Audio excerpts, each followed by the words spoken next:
আজকের এই ভিডিওতে প্রথম সামেটিভ এক্সাম এর জন্য আলোচনা করব 5 নম্বর প্রশ্ন।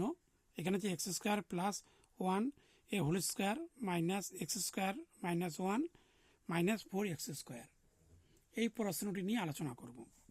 যেখানে 4x আছে তাই এখানে কাজ করতে হবে।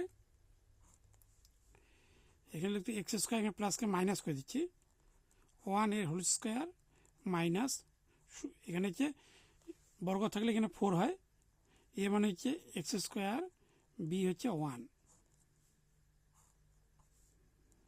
মাইনাস এখানে হচ্ছে X square minus 1 minus 4x square.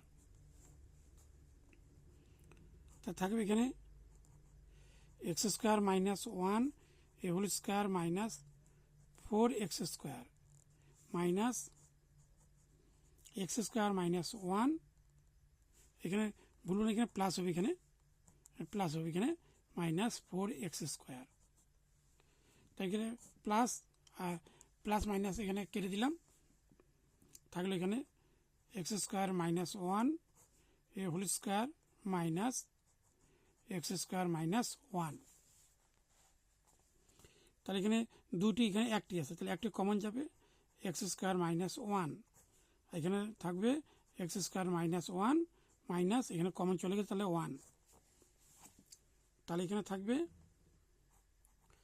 X square minus 1 আগে এক্স স্কোয়ার মাইনাস মাইনাস হচ্ছে প্লাস 2, এখানে হবে, অর্থাৎ চিহ্ন হবে মাইনাস।